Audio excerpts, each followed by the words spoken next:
be safe for them to do fishing, especially those of them around the Uti region.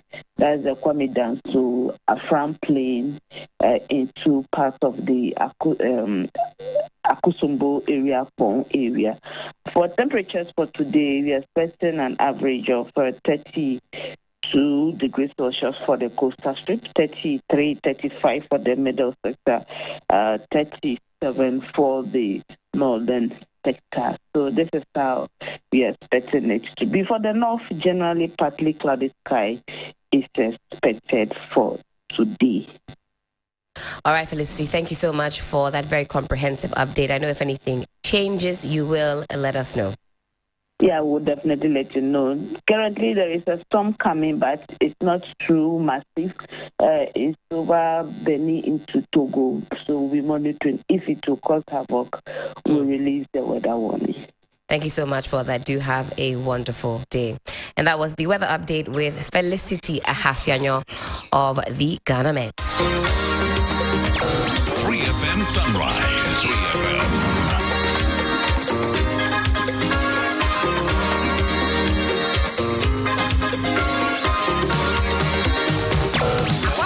Sunrise.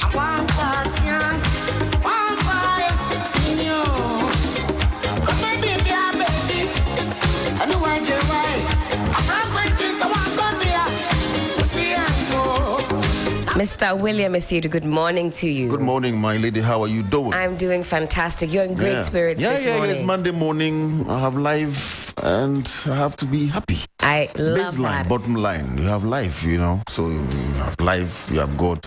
What else? What else? Sarkodie's voice. What else? You came in bouncing this morning. Yeah. I love that. You don't have any problems. No betrayal on your side. The problems are there, many of them. But I'm saying if you have God, you have life. What else? What else? But bottom line is life. Absolutely. Yes. All right. Well, we've got a number of papers in front of us. We'll run through the headlines and then we'll take some details. I've got the Ghanaian Times, I've got the Ghanaian Observer, the New Publisher, and also the Custodian newspaper. Let's take a look at what the front pages have to say, and then we'll also take some details. The Custodian this morning says NPP praises MPs for approving ministers. Now, this issue of the approval of some 6 ministers nominated by the president has caused a lot of, I like the word, hullabaloo. Hullabaloo. Hullabaloo. A lot of hullabaloo. I've been following quite keenly, and of course, we'll take you on a journey and explore the thoughts. I've seen a few reasons being bandied about as to why this happened. A lot for you and I to unpack. More Thai firms partner Jospong Group for Rice Project. Use Ramadan to pray for Ghana. It's going to take more than prayers to see us out of the crisis. But yes, prayers are very necessary. You are traitors, Fifi Kwete tells NDC MPs. You've got the NDC General Secretary pictured here. They say they are going to find out who the persons were that voted contrary to the directive. I'm not sure the tactics that they'll use, but they say that they'll be able to fish out the Judases amongst the caucus. So we watch out for that. The Republic Press, of course, has NDC on the front page, and you see that across the different front pages. NDC in disarray, as Mahama calls MPs traitors. U.S. Vice President promises investment in Africa, something we're also keenly looking at this morning.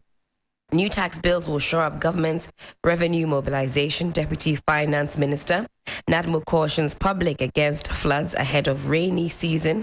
And Ghana's debt unchanged at 575.7 billion, and that's coming from the Bank of Ghana. The Ghanaian Times, turmoil in NDC over ministerial approval as former President Mahama party minority leader label voting as betrayal. Another one here, of course, about U.S. Vice President Kamala Harris's trip.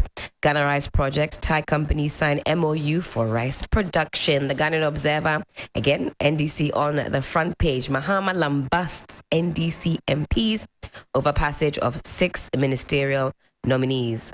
Pray for Ghana during Ramadan. Government confident of external creditors deal soon. You've got Finance Minister pictured here. And with everything else that's going on, the ruckus surrounding Ken Ofori-Atta seems to have died down, William. I think he's been able to, do his thing in the background. Some of the heat has been, taken off him. But as our economic woes compound, I think it's a conversation that we have to revive, because where are we going? We still have him at the helm of affairs and things are not improving. How can we do things differently so we can have some comfort? And lastly, the new publisher, of course, the two vice presidents pictured here, Dr. Bawumia and Kamala Harris, on this historic trip of hers to Ghana. I understand it's the first ever time that a vice president from the US of A is visiting African soil, not just Ghanaian soil, African soil. So historic indeed. And they're calling her Abna Kamala in the new publisher. She should be excited. She's a Tuesday born, huh? I have no idea. The publisher seems to know something that we don't know. They said Abna Kamala lands in Accra, meets Akufo-Addo today, blocks major roads, and we'll tell you about the routes that are to be blocked. It seems like the whole of Accra, because from where they are saying all the way Jubilee House, all the way to Shashi and other places, that's pretty much the entirety of the city. When the U.S. vice president or president is out of the country, it's as if the whole U.S. is out of the country, and so they have to protect her, right, to ensure that there's nothing untoward. I mean, their security men were checking our security men. How did you feel about that? There were a lot of reactions online. No, I mean, if you understand security to that level, the security men understand, because I mean, they did not organize our security, and there are instances where ADD comes, or personal bodyguards of heads of state have shot them and killed them. Right. Those stories abound. I mean, they've been taken out from various angles.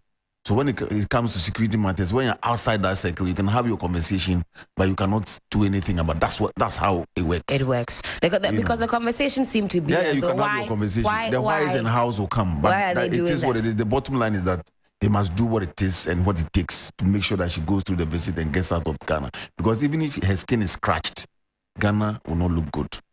Absolutely. Well, that's what I've got in front of me by way of headlines this morning. The finder this morning is also on the NDC. Anger in NDC over approval of new ministers. And we have on the front page Asabi, Samabwating, Sticker, your friend, and Brian Achampong. IMF tells external creditors to support Ghana. Government hopeful of securing financial assurances soon. Economy, food security, investment, top of Kamala Harris trip to Ghana. The name Kamala Harris must be taken slowly. Kamala Harris. Kamala Harris. Yes, it must be taken slowly. I agree with you. Slowly. I agree slowly. With you. So slowly we move on and we go to the daily analyst. Without fear or favor, U.S. Vice President in Ghana for 3-day visit, set to meet female entrepreneurs. During the visit, approval of ministerial nominees, NDC blasts selfish minority MPs. Invest consciously in PR, GJA boss urges corporate entities. And alleged coup plotter dies, the late Dr. Frederick McPalm. And ministerial approval, Adjoa Safo can't come to me for forms again. That's according to the constituency secretary of the NPP in your constituency, Dom Kwabena. I see. He said she can't come to him again. I don't know what powers he has, but he's giving there. I don't know whether it's a directive, ultimatum, or whatever. He said. Or is it a speculation? Yeah. Bank of Ghana is telling us on the back page of the Daily Analyst, Ghana's public debt stock still at 5.7 billion Ghana cedis, and ex-president before charges youth to exhibit high level of integrity. So that's it for me. And then we move on to the BNFT, Business and Financial Times. They're talking about agriculture on the front page. More Thai companies on board for rice project. Science MOU with Jospon Group. Local furniture company, industry faces daunting future. And furniture is getting expensive every time I tell you. Absolutely. Expensive.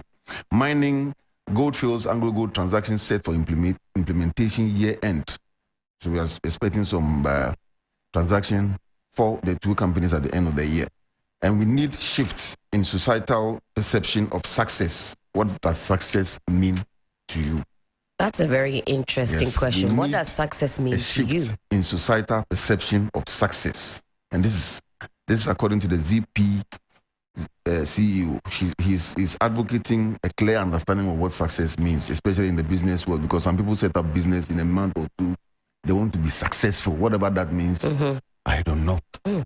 different metrics for measuring success. Let's get into the details. US Veep's arrival. Police embark on intermittent roadblocks. And as I mentioned, we'll read that statement out to you. You know how to plan your movements as best as you can. Now, the Ghana Police Service has embarked on intermittent roadblocks in some parts of Accra and Cape Coast to allow free movement of the conveyors of the Vice President of the United States of America, Mrs. Harris Kamala, and her husband, who are on a 4-day visit to the country.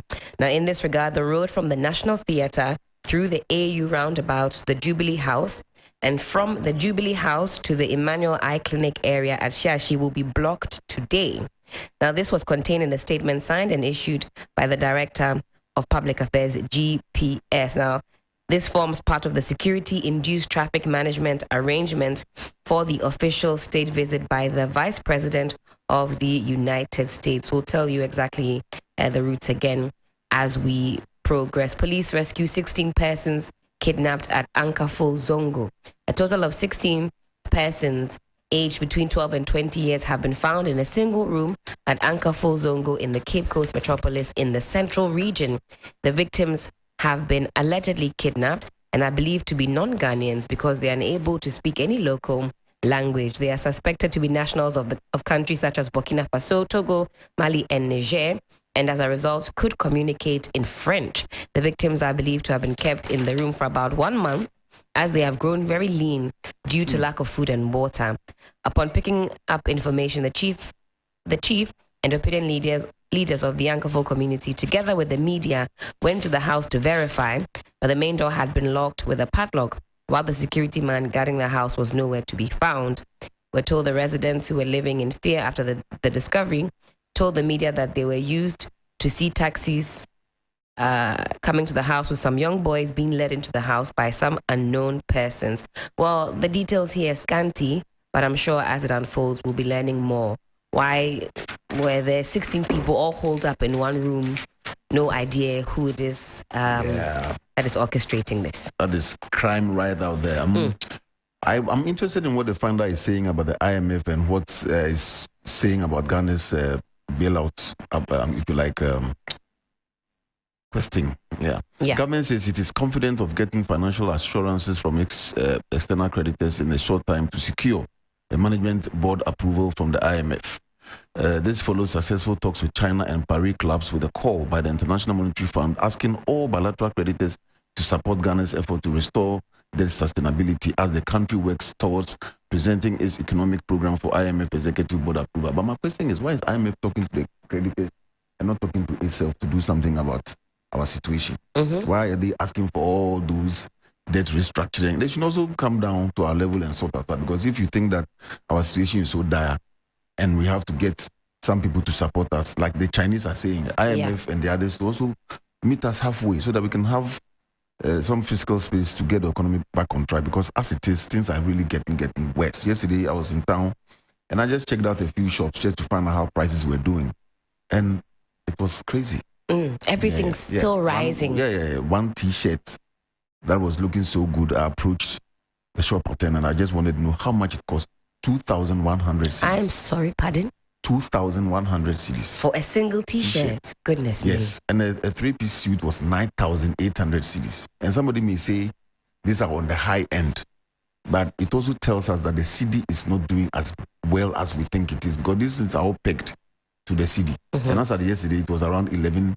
There where the shop, it was around 11 cedis plus for the dollar.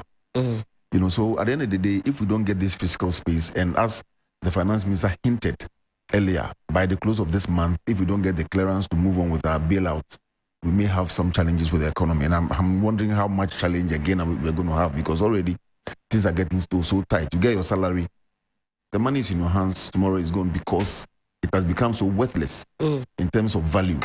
And we should all know that it is the paper that we hold. That's about 3% of the value of money. It is the value of what it can get you that makes it money. So if you have about 1,000 cedis, you see it, you're happy. 1,000 cedis, but what can it get you?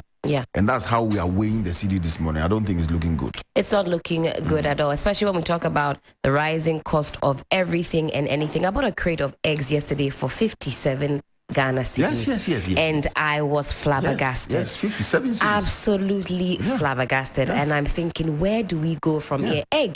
Eggs, just a little bit of protein for you and I to check out how far. Yes. And last week we were speaking about diet here when we were talking about the fat to fit. Yes. And how fruits are so expensive. Just Friday, I bought a bottle of peanuts, granuts, and the peeled one is 8 cedis.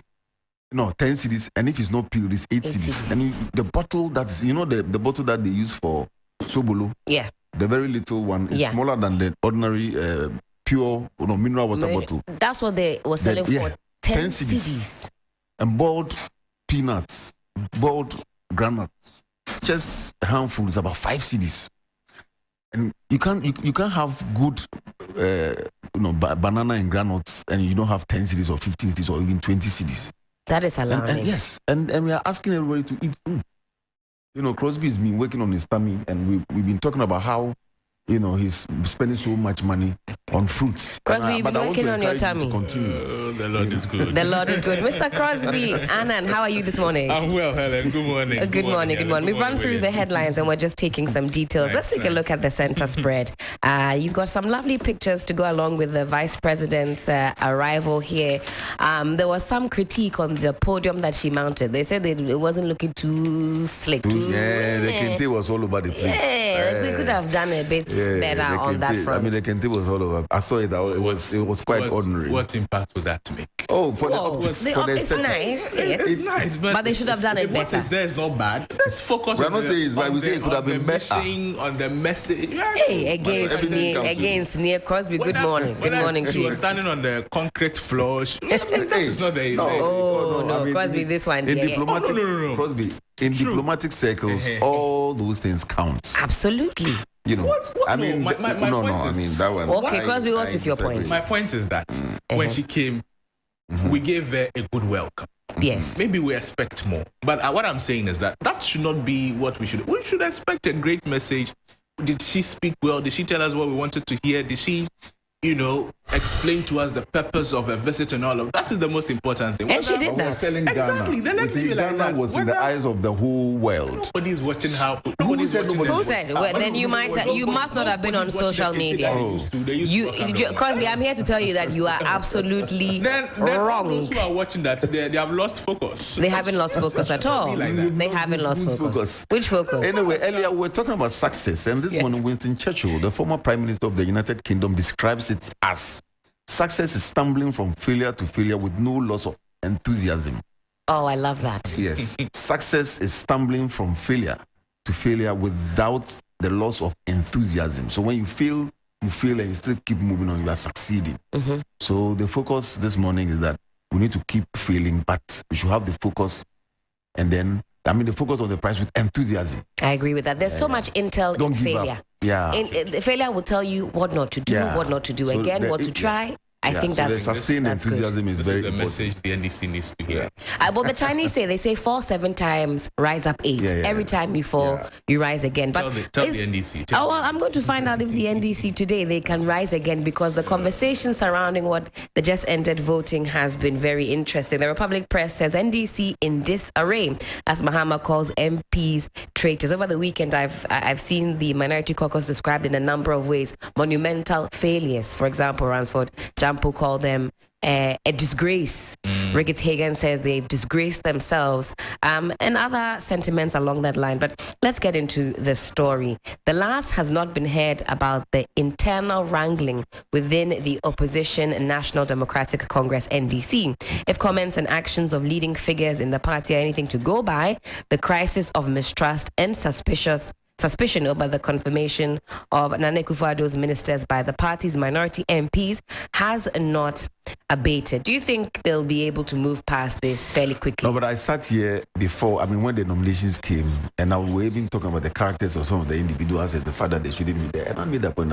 Politics, unfortunately, doesn't look at a lot of the things that we're mentioning. Yeah. Because, the corridors of politics has a lot of intricacies. And That's you right. need to know the game plan. That's right. And the headline saying that NDC is in disarray. The words are too much, too harsh. It happens. At the end of the day, we've days to elections. We've had campaign managers of presidential hopefuls crossing carpet, and that candidate goes to win.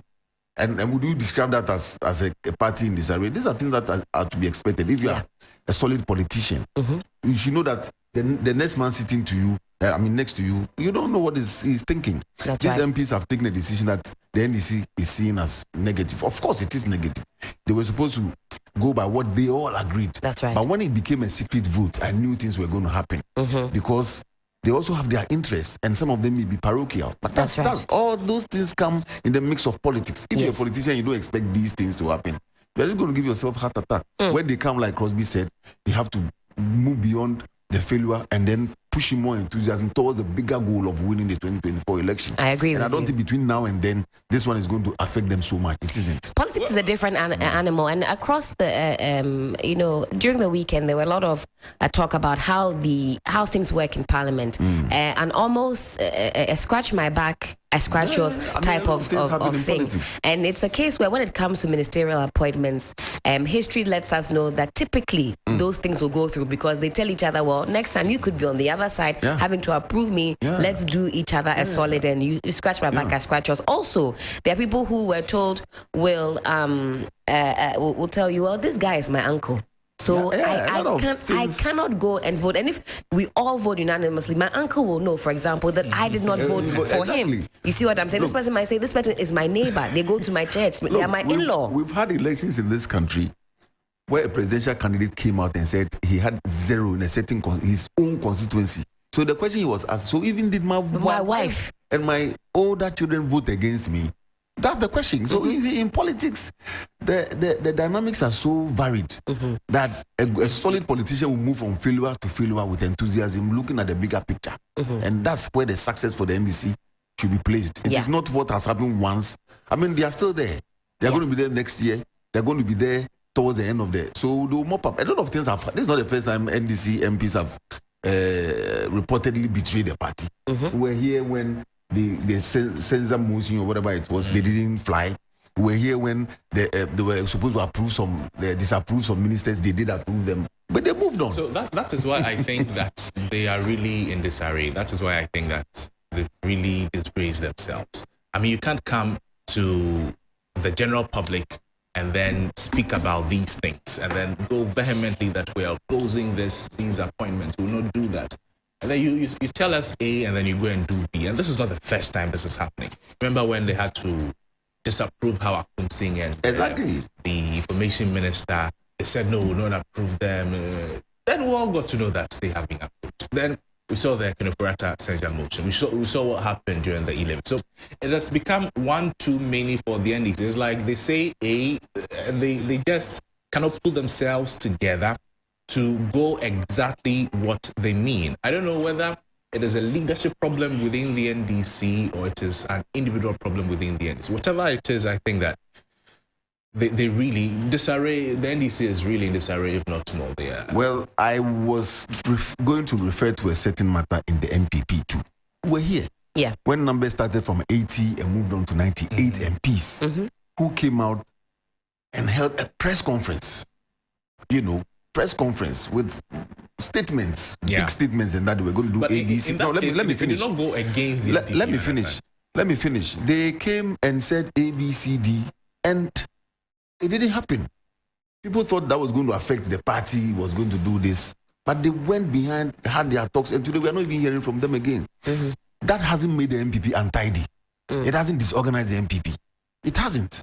If you say there's disarray in the party, it means that the party has been disorganized. And I'm saying it hasn't been disorganized. If you say disarray, what is the meaning of disarray? There's no disorganization in the MPP. If your flag bearer hopeful, they are calling your members of parliament as traitors, then the party is not organized. Well, for a brief moment, I think that what is happening is there is some, there on the NDC aeroplane, there's some turbulence, and we'll see if they can go through the turbulence. That's the analogy that I think. Turbulence is normal in a flight. Normal. And also, the issue of... It's not normal. Turbulence is not normal. What do you mean turbulence is not normal in parliament? The normal thing is get a plane, go smoothly to where you're going. That is the normal. Listen, you understand? Okay. Turbulence is not normal. Turbulence is normal. It is not. It depends on your definition of normal. It's language. It is not not Chief, normal. Normal if you is sit normal. in a plane, if you're a frequent flyer and there's turbulence, you will not shake. Because it is normal with flights. Look for a plane that you sit in and you have turbulence throughout to get to your destination. Oh, because it's normal. Anyway, Crosby, I think we might be. Where you are going, Yes, I think we are. I think we'll. You are right. We are light here. We're light here. We'll move on though from that story because it's high on our agenda, and we'll get the thoughts of from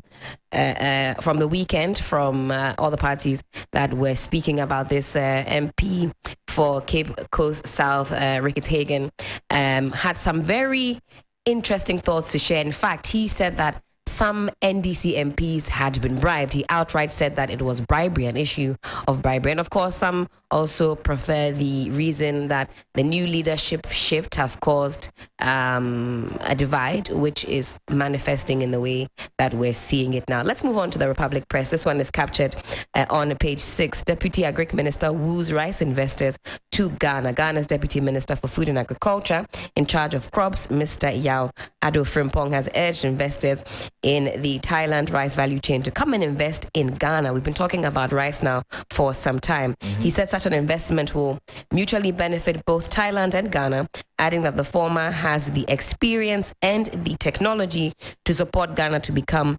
self-sufficient in rice production. Mr. Ado Frimpong, who doubles as the MP of Manso Edubia constituency in the Ashanti region, was speaking at the Thailand-Ghana Business Conference at the Grand Fortune Hotel in Bangkok last Sunday, March 19. So some strides that appears be made. I'm not sure practically how that will support us. They say Thailand has the technology and they can help us boost our own rice production. Yeah, I think Ghana's debts and our economic woes have also resulted from our inability to produce enough to feed ourselves. Because if we keep importing rice, we keep importing poultry, we keep importing tomatoes and onions and all those vegetables, it's all our foreign exchange that is going out. So some of these initiatives, or if you like, moves, are important to curb the unbridled imports so that we can save the city from the hits that the dollar keeps giving it. So it's a very good move, and it's in the right direction for the Thais to come here and help us to produce the rice here, so that we don't have to go and change our weak CD all the time to get dollar to import. This morning, we were talking about rice. I think Dr. Sianwe Japon of deserves a good mention. He's championing the production of rice in the country. We understand we consume about 1.4 million metric tons of rice per annum. That's a lot of money. So if there are efforts to involve the private sector, which is championing, and they've been doing feasibility studies, looking at irrigation systems and all of that, a lot of travel. So it's a good thing that, the government is looking at this. What is important is how quick this can be done and how efficient it's going to be. Crosby, this one will interest you. Add turbulence to the mix and flying can be downright terrifying. But as commercial pilot Clark Amarowitz points out, turbulence is completely normal and safe part of flying.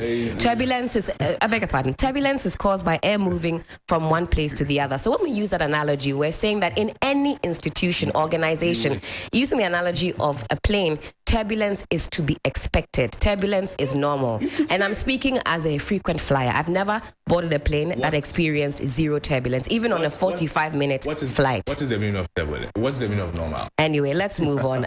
William, what do we make of that? What's the meaning of normal? No. Concede. Crosby, you have to concede. Crosby, you must concede. I think where we are going, we're just reducing the conversation to a philosophy class. And that's not what we are. The experts have spoken. The experts have spoken. Crosby, concede. Crosby, concede. It's in your best interest to concede. It's normal. Concede. It's not normal. Let's not encourage these thinking. Let's not. Crosby will concede before the end of this review. It is just expected, not normal. Let's move on. Crosby, learn to change your mind when provided with new information. Time check, it is some 14 minutes to the top of the hour, 7 a.m. This is still the news review segment. I'm here with William Asedu and Crosby Noble Anand, the non-conceder. Typically, Johnny's Bites would be coming your way in about 3 minutes, but we do apologize. That's not going to be the case this morning. We'll extend our news review. We have a number of papers here. Myself, William and Crosby will carry on. The center spread of the Republic Press. Mahama's campaign euphoria grips Central Region ahead of entry. Now, at least 25 chiefs and traditional areas have endorsed President John Mahama ahead of his visit to the Central Region next week as part of his campaign tour. The 12-member Central Region campaign team for John Mahama embarked on visitations to the 23 constituencies in the region, visiting traditional authorities to announce the entry into the region of the ex-president. What do you gentlemen make of ex-president Mahama's campaign strategy as he started on now? Last year, he had a number of external engagements. This year, we see him heavy on the ground. Of course, next year, the elections are upon us. He's been very vocal about a number of issues. He's talked about what he intends to do when he's in power. He's giving us glimpses of that. Right track or too much fever? Well, he's gone through this before, and he's failed a couple of times, and I'm sure that's why he's pushing in so much enthusiasm to sustain the campaign. He's quite confident in his pronouncements. He's made a few promises here and there, especially about the ex-Russia. And if we go by Article 71 and 290 of the Constitution, we may have to go to the people of Ghana through a referendum to get him to, if he becomes president, to change the face of that policy, if you like. And for me, so he's just picking on things that will interest Ghanaians. He's also asking us, he's also talking about the party. He's making pronouncements on the actions or, if you like, activities of MPs and so on and so forth. But does he have competition in the NDC? That's what it is. People are saying that the closest competition he has may come from Dr. Komnadufo, who is also an astute economist and so on and so forth. But I would, when issues happen in Parliament in respect of MPs and what they've done, and I'm talking about that because that's what's on the table this morning. I'm just looking at how he will use his leadership to mop up some of the things that are happening on the front of Parliament. Because Parliament recently, talking about the NDC minority, recently they had an issue with a change of leadership. That's right. And how it was handled. Yes. And if the information I have is what it is, he came in, called a few of them, and then things were ironed out. So I'm just hoping that even as he goes on to campaign for the primaries, he will have time to engage the MPs in Parliament and let them understand that whatever is happening now is telling the grassroots how prepared or how united the party is for the big task ahead. So in a few hours or few days, I'm expecting him or the NDC to come out and say, look, we had an issue with this, we've resolved it, because they can't go on to present the broken front. That will affect Dr. Dufo, that will affect former President Mahama, that will affect Mr. Kojobunsu, that will affect Mr. Kobia, if any of them should pick the ticket. Because you can't go into such a very hot contest with a broken front. It's not going to work. So all of them, when they are approaching some of these issues, should choose their words carefully, because they will need the MPs to also help them to win. That's We've right. seen Dr. Baumia going around with some MPs. Maybe Mr. Mahama may not have NDC MPs following him, but obviously he has a very huge support in Parliament. So he's a communications expert. I'm expecting him to use his communication skills to iron out, to mop up, to tidy up everything or anything that is happening on the front of the NDC, especially in Parliament, which is not palatable. Then he can get. But what he's doing, on his rounds, making a few promises, promising this, promising that. What do you expect? It is what it is. It is what it is. As to how he will deliver, we'll gauge from when he was in power, what he promised and what he delivered, because data doesn't lie. That's right. Men lie, women lie, but data does not lie. That is true. So we're going to go by the promises he made in the past, what he's been able to deliver on the infrastructural front, on the social front, on the education front, on the health front.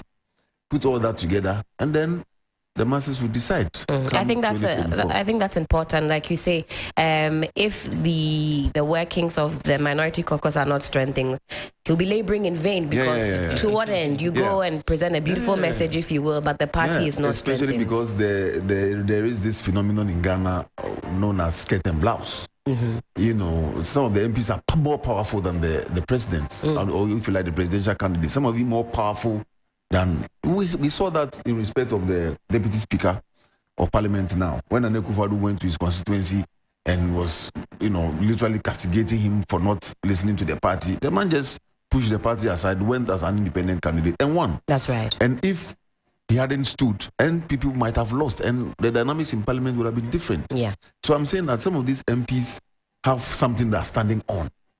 And so if the data shows that they voted against the party in this ministerial nomination thing, the party led by the general secretary and the chairman, and if you like, the executive, together with all the presidential candidates, should call the MPs to a round table and say, look, we are not doing ourselves any good if you are sending such vibes to the people of Ghana and especially to our followers. So what's happening? Tell us. Yeah. And then let's mop up.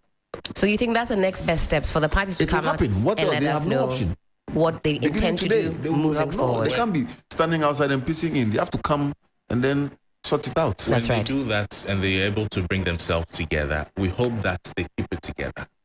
So again, it's been one too many. This is not the first time we're seeing this, that they present a united front, and when there's a decision to be made or a battle to be fought with that front, then they go dividing. You understand? So if the former president gets involved, the leadership gets involved, and they finally put themselves together, this should remain at least for a larger period of time, for a longer period of time. So we don't see them saying A, B, C, D and coming to do 1, 2, 3. All right. Well, new tax bills will shore up government's revenue mobilization. Deputy Finance Minister, who's also pictured here. Now, Ghana's Deputy Finance Minister, Abna Osei Asari, has insisted that the new tax bills currently before Parliament is urgently needed to maximize the government's revenue mobilization agenda. And now just look at everything that's going on. We've been talking about these tax bills and how draconian we think they are and the type of impact that it'll have on you and I, our personal economy. Do we trust the minority caucus to even attempt to have our backs now that we've seen what we've seen? I think it makes me very skeptical about the outcome of some of the bills that are going to be presented. Where I sit, I've seen so many of these. Yes, because I've said on this show this morning that there was a certain campaign. This is campaign manager, not an MP sitting in parliament, but campaign manager of a candidate, President Kufuor, who crossed carpets during the election and went and told Ghanaians that party is full of thieves, Kufuor, Peniniho, Akwadeniho. There's no child, there's no adult. Where you go there, he ran the party down. And what crisis can be more than that? Your campaign manager goes to say this about your candidature, your party, but the President Kufuor went ahead and won. See, the proximity of the crisis to the election is as important as how far it is away from the elections. That is right. So this, you say, it's far removed enough that a bounce back is imminent. Relatively far. And that's what I've said. I agree with that. The party leadership, the presidential candidates, the caucus in parliament should sit down and say, look, maybe the MPs might have got some information or some promises from the ruling party and say, look, you guys, if you vote for us, we're going to do ABCD in your constituency. They also have interests. That's right. The interest may be parochial. That I agree, but they are interest anyway. Because they have also spent money to get into parliament. They have interests they are protecting. But must that be against the party's interest? I say no. Yes, but is it realistic to expect that everybody will toe the line when they have their own personal interests? No. Exactly, I agree. So that is why the leadership of the the NDC, must know all these dynamics. You don't go to office and think that everything will be rosy as soon as you're the party chairman or voted party chairman, party secretary. When you say A, the MP say B. No, show us your resilience. Show us your leadership skills. The boys are going to the boys are going to give you the coach trouble. Put them together. And that is a marker of leadership. Exactly. That sometimes people break ranks. Human nature, human emotion is all at play. Baptism of fire, they've given it to you. Deal with it. Let's say, look, General Mosquito came. There was this crisis. He fixed it. They went out ahead to win the election. Then you are successful. If you come and everything is rosy, I'm not saying that's what they should do, but I'm just analyzing the situation and saying that, look, these are things that are expected to happen. They make you the managing news editor of a media house. You come, you cockroach, you go here, you go. I mean, you get things rosy and there's a little tweak and you can't deal with it, you have failed. Because you're supposed to move from failure to failure with enthusiasm. And that's how we'll be able to measure the success. Interesting. We're keeping an eye on it. Let's carry on a little bit with this story. According to the Etiwa East lawmaker, this forms part of government's quest to revive the ailing economy as soon as possible. Parliament voted on Thursday, March 23, on the Income Tax Amendment Bill, excise duty and excise stamp bills, as well as the Growth and Sustainability Levy Bill. Approval of these outstanding revenue mobilization bills will facilitate the board approval for the $3 billion International Monetary Fund IMF program staff level agreement. Speaking on a breakfast show, Abinal Sayasari said the new bills, when passed by Parliament, will also help the government provide aid to the vulnerable people severely impacted by the effects of COVID-19 and the Russia-Ukraine war. I'm quoting her here. She says, this is to support the economy to get back on track and implement the agenda of supporting the vulnerable who have been hit hard by COVID-19 and the Russia-Ukraine war. Since we are raising revenue, we also need to look at the vulnerable who have been hit hard. Well, sadly, the pool of the vulnerable keeps increasing. I have to remind myself of what the percentage was. William, I don't know if you recall how many Ghanaians were told are multi-dimensionally poor. A vast number of us. Yes. So when they say, oh, we're supporting the vulnerable, right now that pool is so wide. Yes, some of us are even dropping inside. I'm telling you. I'm telling you. I think William also you that says, should government say, oh, today we're giving free jollof or something and come and pack, and even some of the most prominent areas, you see people during the COVID, going. I was on the ground reporting. I still have the videos. I was shocked. People were running from all areas around the National Theatre because we were at the Children's Park and covering the food distribution. Come and see. People were running, women, children, and that was the situation. And I'm saying COVID is over. Today, there's no COVID. Go there and do the same exercise and see if you won't get the same picture. You would. Yeah. Yesterday, I was watching some documentary on BBC where people are collecting, we even have second-hand soup. I watched, look, the DJ is shocked. We have second-hand soup. People pick scraps. So people are picking soups from hotels. And then they take them to factories, scrape the outer layer and recycle them and send them to poor people. People cannot even buy soup to wash down. And I saw in the list of countries that are getting some of these packages, I saw Ghana in there. And soap is now so expensive that I'm wondering how people are even able to buy. So wait, let me say we are also receiving some of this recycled soap. According to the information I got yesterday. So you can Google it. So I'm saying that this thing about the vulnerable is not just in Ghana, it's global. Right. But why is Ghana, mentioned whenever there's this conversation? Because also I think the government of the day is not doing much to cut expenditure. Just again, during the weekend, I heard that Sri Lanka was getting some $2.7 billion, close to $3 billion from the IMF to sort the country's economic issues out. The list that came out, Crosby, the list that came out throughout, last week, Ghana was missing. So the vulnerable are there all around the country and all around the world. But that's why we vote for people, to put the people at the center of development. You don't just come into power and do high-flying policies, building road tracks in the air and bathing in the air and those kind of things, and don't do things that will touch. The number of vulnerable will increase. Absolutely. Well, we'll park it here for the news review. It is exactly 7 a.m. The business is coming up very shortly. This is still 3FM Sunrise on 3FM 92.7.